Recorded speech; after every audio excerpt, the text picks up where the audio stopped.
I have a hard truth for you, and it's going to make you question the competence or maybe the motives of every single British property guru, estate agent, and financial forecaster you see in the news. Because I'm about to show you the internal data that proves they are currently serving up a cruel, sugar-coated lie to the entire nation. Right now, in the year 2026, these titans of the property world are unified, almost in a bizarre choir of coordinated optimism, telling you that the housing market bottom is definitively in, and a massive surge is coming. They want you to panic buy before you're locked out forever. But while they are busy polishing their crystal balls and collecting commissions, there is a brutal, hidden crash quietly tearing through specific, critical segments of the market, and nobody is talking about it. This is the financial disaster that their models were explicitly designed to ignore. Stick with me, because I'm going to unmask this illusion, reveal the forgotten corners of the UK where prices are about to genuinely spike, expose the areas where the fall will continue, and, most importantly, pinpoint the single biggest financial time bomb, a 1.8 million mortgage reset that could explode the entire fantasy into chaotic, fire sale reality. By the time we're done, you won't need Savills, you'll know exactly how to play 2026. This channel is built on calling out the establishment and giving you the unfiltered economic truth, so if you're ready to see the real numbers and bypass the PR spin, go ahead and obliterate that subscribe button right now. We're pulling back the curtain, and you don't want to miss what's behind it. Alright, let's start where the deception begins, the gospel preached by the self-proclaimed experts. It is truly astonishing how synchronized their message is. It's not just a similar outlook, it's an identical, pre-approved marketing script. You've got Savills, the UK's poshest property network, declaring that 2026 will deliver a robust 4% national uplift. After a relatively flat 2025, they claim the market has built up pressure and is ready to spring back. Their rationale? Mortgage rates are cooling, lending is getting looser, and the buyers, feeling less skittish, are finally rushing back to the gates. Then you have capital economics, the high-level strategists advising major banks and institutions, who are even more aggressive, predicting a staggering 6.5% spike in London alone. Think about that, they anticipate a boom in the one city where prices have been visibly sagging for a year and a half. The government's own number crunchers at the Office for Budget Responsibility, or OBR, are adding their measured stamp of approval, seeing a respectable 2.2% increase, suggesting stability if not outright excitement. Even nationwide, the massive building society sees the trajectory pointing towards 1% to 3% growth, contingent only on the speed of interest rate cuts. The consensus is overwhelming, the worst is over, the coast is clear, and any further delay will cost you dearly. It's the ultimate fear of missing out message, delivered by the entire British financial infrastructure. And here is the genuinely frustrating part, their fundamental, textbook logic is not entirely wrong. It makes perfect sense if you assume a rational market. The Bank of England has been steadily walking back its base rate, dropping it from the recent high of 5.25% down to 4.25%, with widespread expectations of further cuts, possibly settling as low as 3% by the end of 2026. What happens when the cost of money falls? Mortgage affordability immediately improves, bringing a massive pool of previously excluded buyers back into the game, which drives demand, and demand, in an undersupplied market, equals higher prices. 17 It's classic supply and demand, simple economics 101. Furthermore, the lenders themselves are actively fueling this artificial demand. The Financial Conduct Authority has essentially nodded its approval to more flexible lending rules. The consequence? Many major institutions are now willing to stretch the affordability envelope, offering mortgages at 5 times, and in certain aggressive cases, even 6 times a person's annual income. 18 This is a game changer because the historical limit was a rigid 4.5 times. By letting borrowers take on more debt, you instantly raise the ceiling of what they can afford, thereby supporting a higher property price. Finally, you have the elephant in the room, Britain's endemic structural undersupply. We consistently build around 220,000 homes a year, when all serious estimates place the actual need closer to 340,000. That chronic, decades-long shortfall creates a rigid floor under prices. 19 Even in a demand slump, prices don't face a catastrophic collapse because there are simply not enough properties to house the population. The bull case is elegant, simple, and persuasive: falling rates, relaxed lending, and a housing shortage. Therefore, prices must go up. It's the story the banks need you to believe, and they are using their high-profile analysts to sell it. Now, let's talk about why this beautiful, simple model is utterly broken. Here's what you need to remember about these experts: they are spectacularly good at being wrong. Not just a little bit off, but catastrophically, historically wrong. Think back to 2023. Every single talking head, every glossy property report, was predicting an absolute apocalypse, a 10% market crash. Interest rates were soaring, the cost of living was biting hard, recession fears were everywhere. It was supposed to be Armageddon for homeowners. And what happened in reality? Nothing. Prices barely budged. In many areas, they ticked up. The promised, dramatic collapse was a non-event. Then, just 12 months later in early 2024, the very same analysts reversed course, proclaiming a rapid, V-shaped recovery, advising everyone to pile in before the inevitable price explosion. Yet, the market delivered only sluggish, patchy, geographically uneven growth. 20 The boom never arrived, either. The underlying issue here isn't simple miscalculation, it's that their entire methodology is fundamentally flawed. These forecasting models operate on the assumption that the UK property market is a normal, healthy, and, critically, rational ecosystem. But let's be brutally honest, our housing market is clinically insane. It has been fundamentally warped by a decade of emergency-level government intervention and financial engineering. We've had pandemic-era money printing, successive stamp duty holidays pumping transient, artificial demand into the system, help-to-buy schemes inflating the lower rung of the ladder, and a consistent influx of foreign capital treating high-end London property less like a home and more like an extremely expensive, low-yielding safe deposit box. This isn't a rational market dictated by local wages and genuine local demand. It's a global asset class, a vehicle for wealth preservation, and an engine for debt leveraging. Consider the sheer, dizzying madness of the core metric, affordability. The average London home costs a mind-bending 12 times the average local earnings. To put that into perspective, most economists agree that a healthy market ratio should be closer to 3 or 4 times earnings. We're not just beyond the limit, we're in another economic dimension entirely. Furthermore, we know that to purchase a property in the high-demand southeast, 76% of buyers require a deposit north of £300,000. This isn't money earned and saved from a regular job, it is almost exclusively generational wealth transfer. First-time buyers aren't just stretching their budgets, many are literally dependent on a significant inheritance or bank of mom and dad funds just to clear the first hurdle. That level of systemic financial distortion, where the market is utterly divorced from the real-world earnings of the people who live in it, is not a market that adheres to neat little spreadsheets predicting 4% growth. It's a structurally unstable environment waiting for a catalyst. Insane markets follow insane logic, which is why the confident predictions of these rational model experts have been and will continue to be hilariously, perhaps tragically, wrong. They are observing the symptoms of a financial illness and prescribing more of the poison. We need to stop looking at what should happen in a textbook economy and start looking at the cold, hard, terrifying data from the ground. The crucial pivot in understanding the true state of the market for 2026 is recognizing the grand deception concealed within the seemingly benign national average. When the headlines trumpet that UK house prices grew by 1.3%, your immediate, visceral response should be, so what?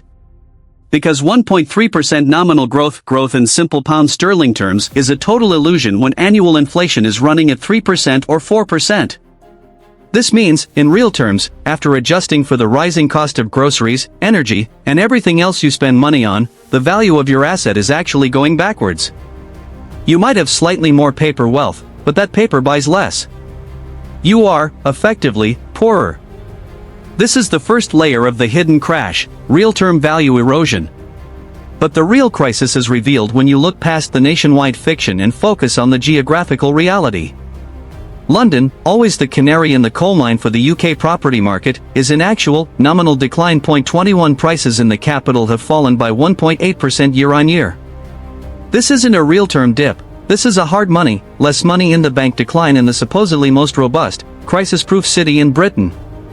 It gets worse. The property portal Rightmove reported that asking prices slumped by 1.8% between October and November 2025, the sharpest November fall in over a decade. Why are sellers suddenly slashing their initial expectations? Because buyers, feeling the financial pinch, are simply refusing to meet the original, inflated asking prices. This is the clearest evidence yet that the market is currently a buyer's market, especially at the high end, completely contradicting the experts' narrative of surging, aggressive demand. The transaction data tells an equally chilling story about the market's health. While the reported 96,000 sales in a recent month sounds high, it's still dramatically below the stable long-term averages from the mid-2010s. The market isn't active, it's sluggish. And here is the absolute kicker: sales in the £300,000 to £500,000 bracket, the core, bread and butter market for second steppers and serious first-time buyers, are down significantly. The trigger? Stamp duty. The relief designed to help first-time buyers now only covers properties up to £300,000. For a £400,000 home, a buyer is suddenly hit with a £10,000 tax bill.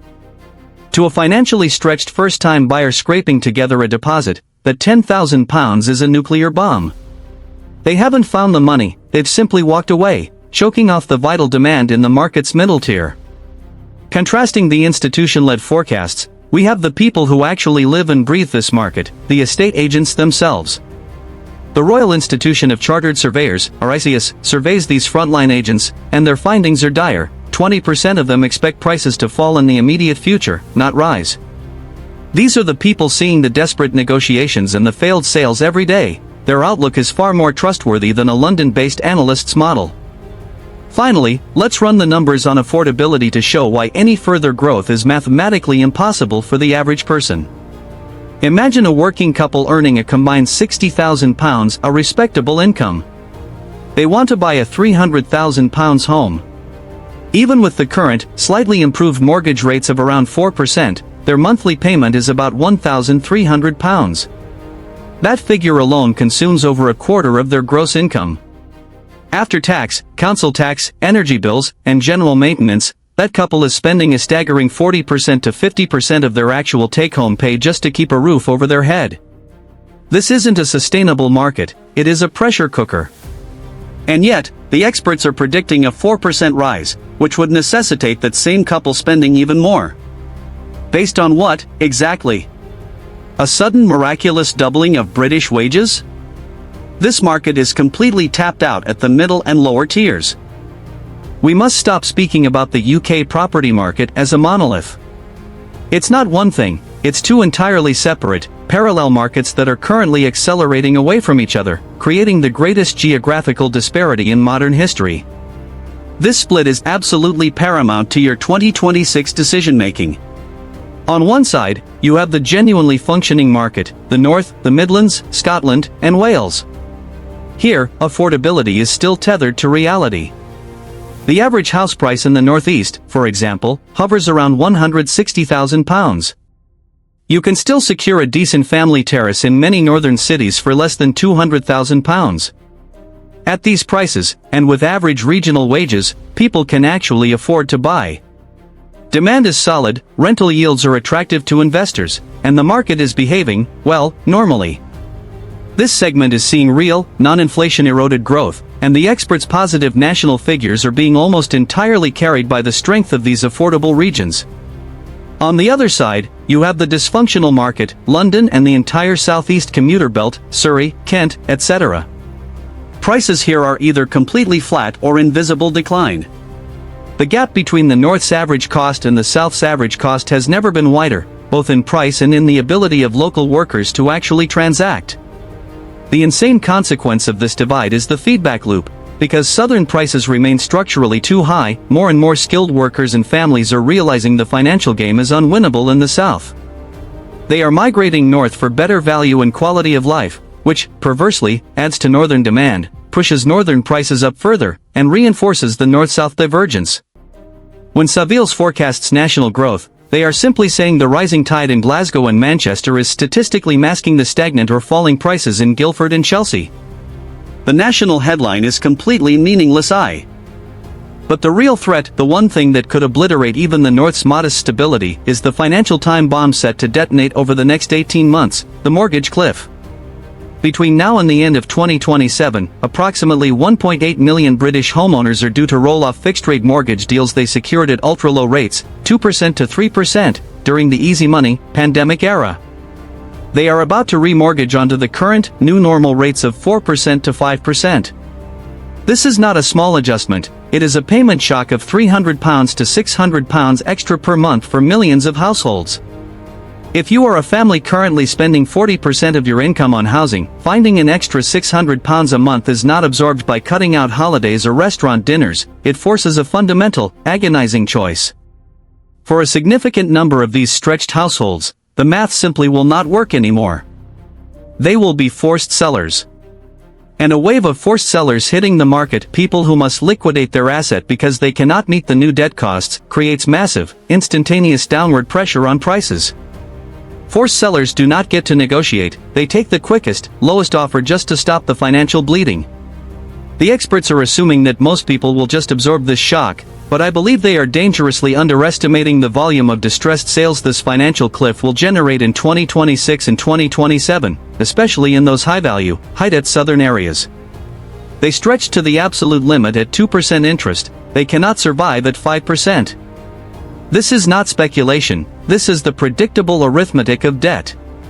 This is the last, agonizing stage of the affordability death spiral. Lenders are relaxing rules so people can buy overpriced homes by taking on unsustainable debt, and the interest rate rise is the reckoning.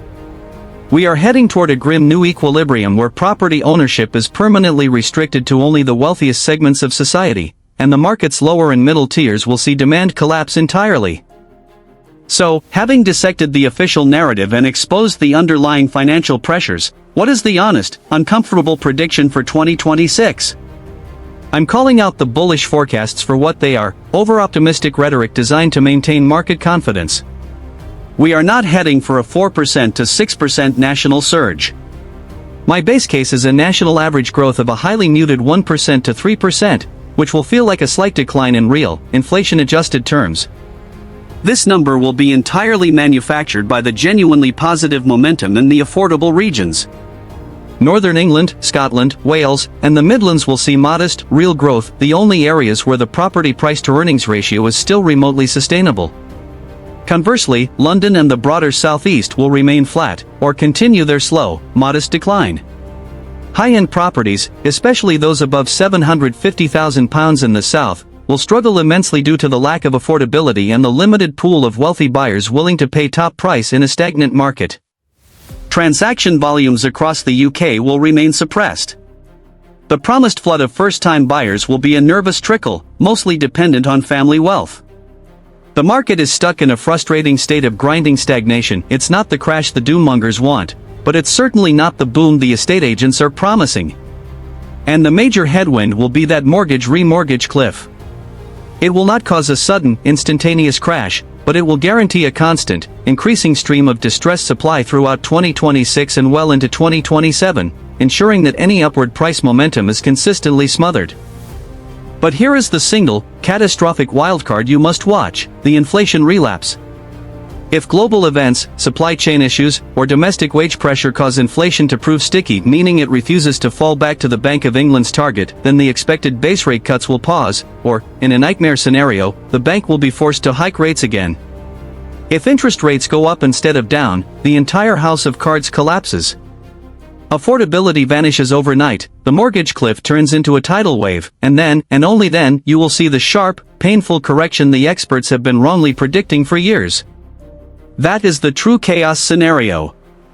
Final actionable advice. If you are buying in 2026, do not try to perfectly time the bottom, but absolutely do not rush. Ignore the FOMO rhetoric. The power has shifted to you in the South. Take your time, focus on what you can comfortably afford, even if rates rise slightly, and negotiate hard. Be prepared to make cheeky offers. The market is currently favoring the buyer with conviction. If you are selling in 2026, be realistic from day one. The days of listing £20,000 over market value and waiting for a bidding war are over, especially in the southeast. Price competitively and accurately to ensure a quick sale.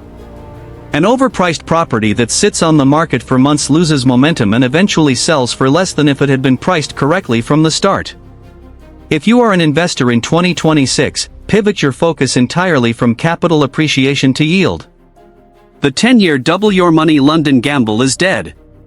Focus on the North and Midlands, where rental demand is solid, yields are achievable at current mortgage rates, and property values are backed by genuine affordability, not speculative debt. If your mortgage deal ends in 2026/2027, this is your most critical task. Plan now. Speak to an independent broker immediately. Understand your new payment shock, whether it's £300 or £600 extra, and build that into your budget today. Do not wait until the last minute, or you risk falling onto the disastrous standard variable rate, SVR. The bottom line is this: the age of UK property as a guaranteed, low-effort wealth-building machine is definitively over for the mainstream buyer. What we are left with is a highly complex, regionally divergent market where the national headline is a distraction. The experts will continue to preach growth because their employers, the banks and estate agents, profit from transactions. But the reality is a frustrating, stagnant market for the South and modest growth for the North, all overshadowed by the ticking debt time bomb. Don't let the headlines fool you. We will be tracking the actual transaction volumes and the real-world impact of the remortgage cliff throughout the next year and calling out the establishment every time they get it wrong. To stay ahead of the spin and the statistics, make sure you hit that subscribe button right now.